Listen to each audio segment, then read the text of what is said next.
चंदा देवी जी, आपकी पढ़ाई क्या हुई है? Sir inter pass. तो आप इतना बढ़िया भाषण करती हैं, जी सर। तो कभी चुनाव लड़ी हो क्या? नहीं सर, तो लड़ोगी? ये हमारे लिए बहुत बड़ी गर्व की अरे बात ये है सब सर। महिलाएं तालियां बजाएगी।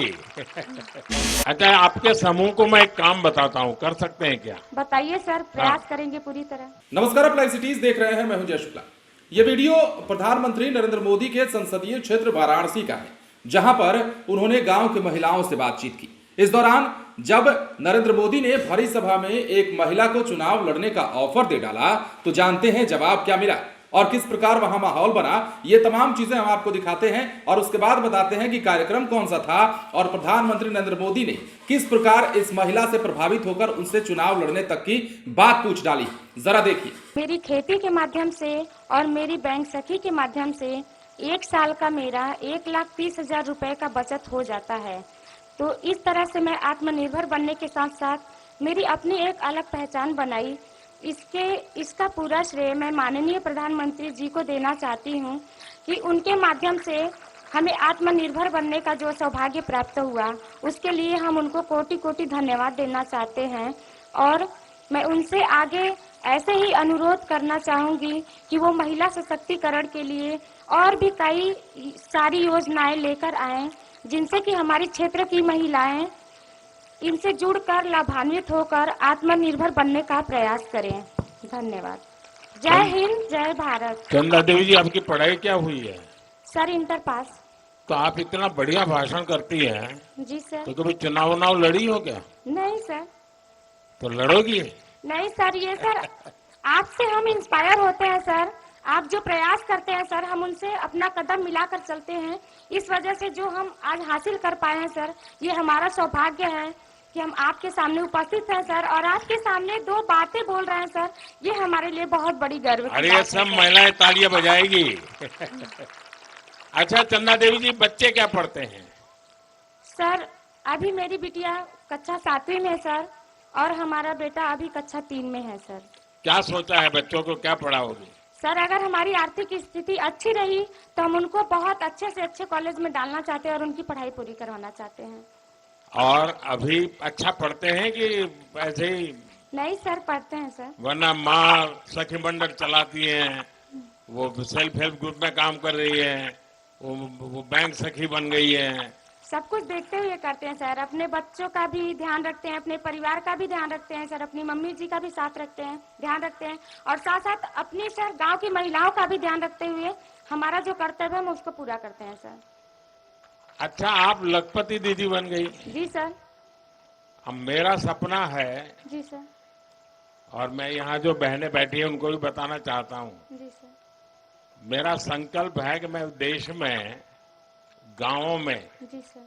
आप जैसे परिवार की जो माताएं बहनें हैं, इस देश में 2 करोड़ जी सर। 2 करोड़ माताओं बहनों को मुझे लखपति बनाना है। तो आपकी बात जब सुनेंगे ना, तो लोगों को विश्वास हो जाएगा कि हाँ, लखपति दीदी बन सकते हैं। सर ये कहने की बात नहीं है, हम लोग बोल नहीं पाते हैं। हमारी तरह बहुत सारी दीदियां हैं सर जो समूह के माध्यम से जुड़कर आत्मनिर्भर बनी है और लखपति दीदी बनी है सर। यहाँ बोलने को हर किसी को मौका नहीं मिलता सर, ये हमारा कितनी बहनें हैं जो लखपति दीदी बनी होगी यहाँ? सर हमारे गांव में कम से कम हर समूह से 2-4 महिलाएं तो बनी गई हैं। 2-3 महिलाएं बन गई? जी सर।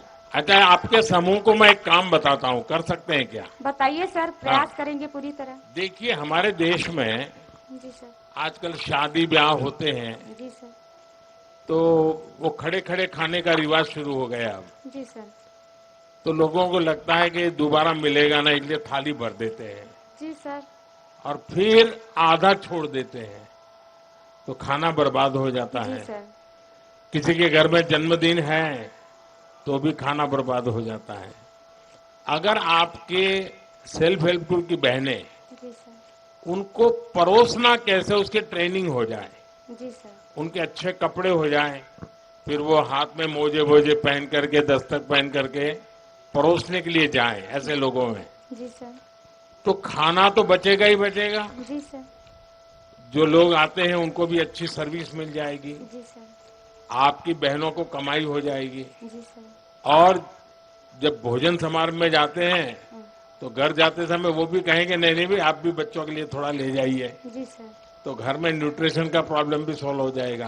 जी सर। तो मैं समझता हूँ एक ऐसा काम है कि जो लोग खाना खराब करते हैं, जी सर। फेंक देते हैं, अगर परोसने की व्यवस्था नियम से बन जाए तो बहुत कुछ बच सकता है। तो ऐसा काम कर सकते हैं आपकी बहनें? कर सकती हैं सर। तो सबको ट्रेन करोगी आप? जी सर, बिल्कुल। और मैं भी योगी जी को बताता हूँ कि ऐसे लोग जो अपना समारोह करें जी तो सर। आप जैसे लोगों को बुलाएं जी और सर। वो परोसना का काम संभाले। जी सर। अच्छा, आपके गांव में स्वच्छता का अभियान का कुछ सोचते हैं लोग? जी सर, करते हैं सर। जगह जगह लगाए गए हैं, कूड़ा उसमें फेंकते हैं सर, फिर वहाँ से गाड़ी आती है, ग्राम पंचायत के जगह बनी है एक तो, वहाँ पे ले जाते हैं सर। नहीं, लेकिन उसमें तो कोई खाद बनाना, खेत में उपयोग करना, ऐसा कुछ हो रहा है क्या? जी ऐसा सर, नहीं हो रहा। शुरुआत हुई है सर, अभी अच्छा। थोड़ा समय लगेगा सर। किसी चीज की शुरुआत होती है सर तो उसको बनने में थोड़ा समय लगता है, फिर अभी तो शुरुआत हुई है सर, धीरे धीरे हो जाएगा व्यवस्था उसकी। अच्छा, यहाँ पशुपालन करते हैं आपके यहाँ? जी सर। तो मालूम है ये अमूल वाला डेयरी वाला दूध लेता है अभी, वो पैसे ज्यादा देता है, पता है? वो पता नहीं है। चलिए चंदा जी, आपने बहुत अच्छा बता दिया, जी बहुत सर। बहुत बधाई आपको। जी सर। तो देखा आपने, नरेंद्र मोदी बैठे हुए थे और ये महिला मंच से भाषण दे रही थी। सहायता समूह, स्वयं सहायता समूह की ये महिला थी और इसके भाषण से प्रभावित होकर के, इन महिला के भाषण से प्रभावित होकर के नरेंद्र मोदी ने सवाल करना शुरू कर दिया कि पढ़ाई कितनी की है आपने, चुनाव लड़ा है क्या आपने पहले, या फिर चुनाव लड़ेंगी क्या? तो जवाब उस महिला ने भी दिया, आपने सुना है। इसके साथ ही नरेंद्र मोदी ने महिलाओं से यहां पर बड़ी अपील भी की और किस प्रकार खाने के दौरान जो लोग खड़े होकर खाते हैं, खानों की बर्बादी होती है, उस पर भी उन्होंने चर्चा की और कहा कि किस प्रकार इसे दूर किया जाना चाहिए। अब ऐसे में अपने संसदीय क्षेत्र वाराणसी के दौरे पर प्रधानमंत्री नरेंद्र मोदी ने कुछ ऐसी बात कही जो चर्चा का विषय बना हुआ है। पीएम मोदी ने यहां विकासशील भारत संकल्प यात्रा से जुड़े कार्यक्रम में हिस्सा लिया। इस कार्यक्रम के दौरान पीएम मोदी ने गांव की महिलाओं से बात की। कार्यक्रम के दौरान स्वयं सहायता समूह की महिलाओं से बातचीत करते हुए मोदी ने बेहतरीन भाषण देने के लिए चंदा देवी नाम की महिला की सराहना की और टिप्पणी की कि बहुत अच्छा भाषण देती हो। पूछा भी कि क्या चुनाव लड़ने पर विचार नहीं किया। तो ये तमाम तस्वीरें प्रधानमंत्री नरेंद्र मोदी के संसदीय क्षेत्र से। आपको पता है कि लोकसभा चुनाव नजदीक है और ऐसे में तमाम जो बड़े बड़े नेता हैं, चाहे वो प्रधानमंत्री खुद ही क्यों ना हो, हर इलाके को देख रहे हैं और मॉनिटरिंग की जा रही है, चाहे दिल्ली में बैठकर हो या फिर अपने संसदीय क्षेत्र में जाकर हो। प्रधानमंत्री नरेंद्र मोदी जब अपने संसदीय क्षेत्र पहुंचे तो यहाँ कार्यक्रम में हिस्सा लेने के बाद उन्होंने एक महिला से प्रभावित होकर कुछ ऐसा सवाल किया जो फिलहाल सोशल मीडिया पर छाया हुआ है और इस पर चर्चा भी हो रही है। फिलहाल बने रहे लाइव सिटीज के साथ। यदि अब तक आपने हमारे चैनल को सब्सक्राइब नहीं किया तो सब्सक्राइब कर लीजिए। धन्यवाद।